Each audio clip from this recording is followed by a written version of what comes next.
Hi guys, and welcome along to this Sonic Academy product review of the Traktor KONTROL Z1 by Native Instruments. They were kind enough to send us over a demonstration model for us to have a look at. So we're just having a quick run through here. It's a two-channel mixer that's designed, I think, mainly for from what I've gathered from playing about with it. It's more for the kind of iOS breakout box. So if you're using the likes of the iPad app with the Traktor DJ software, which I've got set up here and we'll run through afterwards.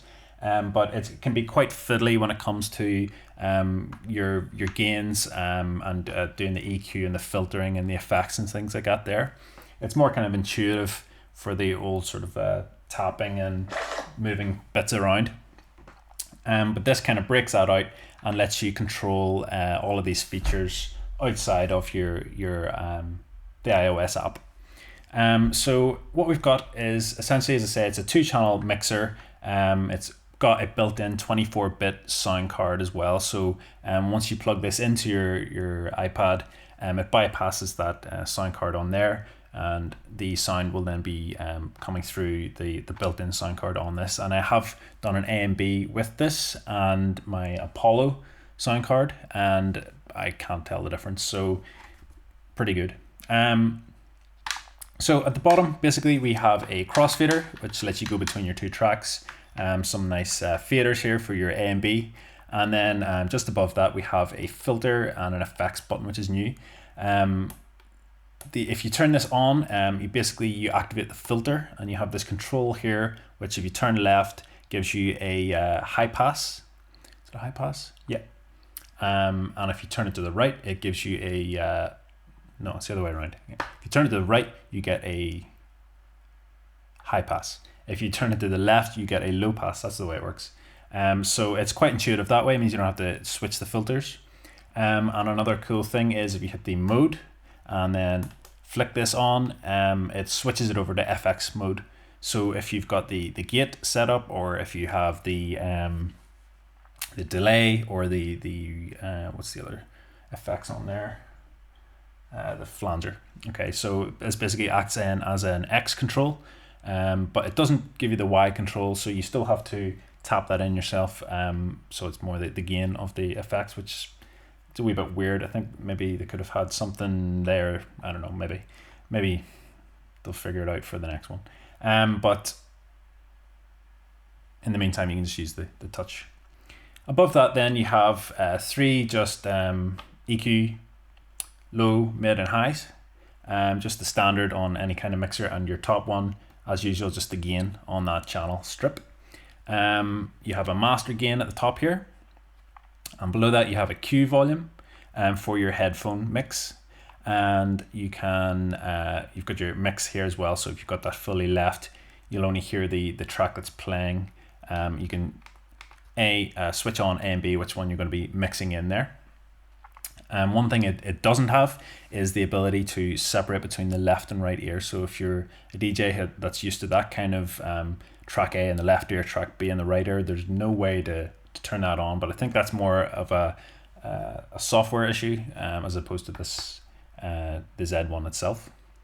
Apart from that, there's nothing really else on that. At the bottom, you have a phono mini jack, rather, for your headphones.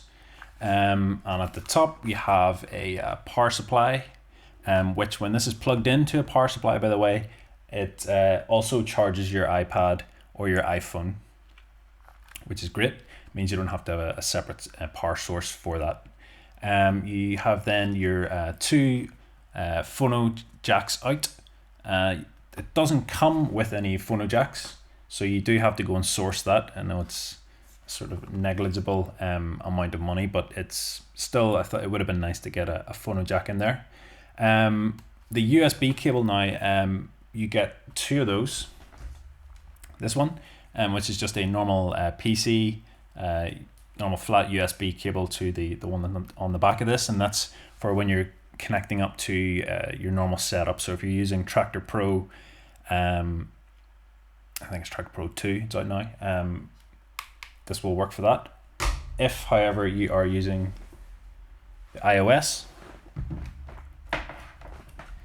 only comes with this 30-pin adapter, which is okay if you've got one of the older iPads or the older iPhones, but if you are using a new iPad or a new iPhone with the new Lightning connectors, you don't get a connector for that. So you're gonna have to go and source that. And I know those Lightning connectors can be quite expensive as well. Again, I think it's something that maybe should have been thought of, purely because this is out, after all of the new iPhones and iPads have come out. So the Lightning adapter has been about. But apart from that, it is a very nice piece of kit. I am enjoying using it. What I'm going to do now is just connect it all up here, and I'll just go through using it with the iOS software, and we can see how that sort of works with that. Okay, so I've set up the iOS app here, and I've got the Traktor Z1 already plugged in, and it's ready to go. So I'm just going to show you some of the features here of it working along with this app as well. So I'll just flick on a tune here, anywhere in the middle. Okay, as I said before, you've got your crossfader here, so you can flick between the two. I'll just play on the other one. So it allows you to flick between the two tracks. And then you also have the ability to change the volume controls here. So you can see it changing this feature for us here. And you've got your low, mid and high on your EQ. So again, it's essentially just a MIDI controller for this software. Apart from the gain control here, it seems to be plugged into the actual Traktor Z1's built-in sound card, which is nice. And then you have the filter control here, which is also for your effects section. So if we go to the effects, I think the filter is actually an EQ. So if we move that about, you can see here at the minute it's blue, which essentially just means that it's in filter mode. The orange is for the effects mode. So you can see, you'll be able to see this moving across the screen as I go up and down. And again, this is just the X control. So if I was to turn this on, it'll lock it on to that, and then it gives us a high pass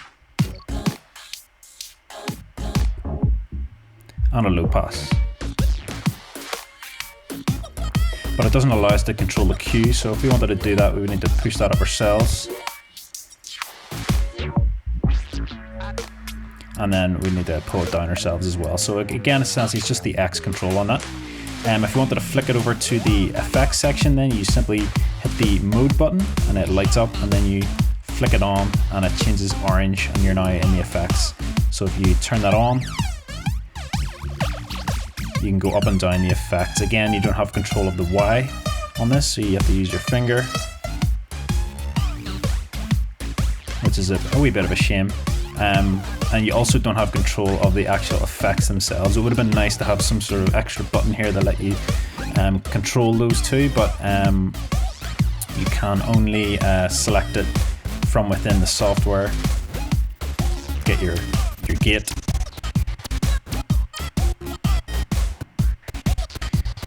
Or your delay.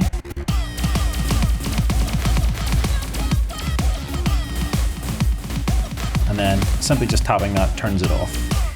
One sort of limitation of that I did discover is that you can't have both of them on at the same time for some reason in this.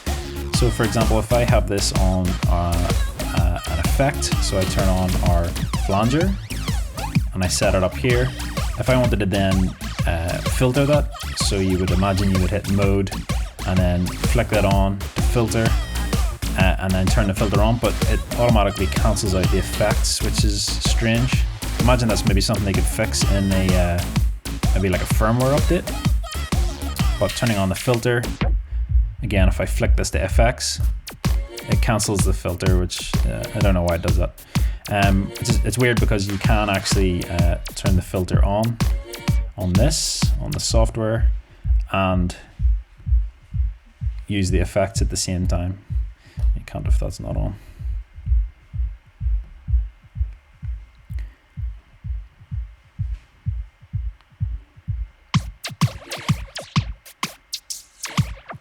So you'd imagine it would be maybe something that they could fix in a different version. So okay, apart from that then, I don't really see, I'll just check my gains here, maybe peaking the recording audio that I'm doing here. I'll just check that. I think we're okay. So those are all of the features. You've got your headphone ability here as well, so you can get your volume of your headphones if you have them plugged in, your mix, and being able to turn which one you want to hear being mixed in. Okay, so overall, I'm really happy with this. I think it's a great piece of kit. I'd highly recommend it. I will definitely be holding on to this, hopefully, and I think it'll be, as I say, it's great for hooking up with the iOS app. And if you're sort of into that kind of mobile DJing thing, then I think it's a no-brainer, really. If you're using that app, definitely I would be looking into getting one of these. If on the other hand you are using the Traktor Pro, I think it's a nice addition as well. If you've got, it can be used in a sort of modular sense, along with the X1, which is more sort of effects based, and also the, what's the other one, the F1, I think it is. Yeah, it's the F1, and the three of them can all be linked up for that sort of big breakout experience. Something similar to the kind of S4 kind of vibe. I'm not sure if you would need it if you had an S4, but if you are definitely, if you have this app and you enjoy it, this is definitely the next step for you. Okay, so I hope you enjoyed this quick review, and I'll see you again on the website, and don't forget to subscribe to our YouTube channel, and I'll see you again.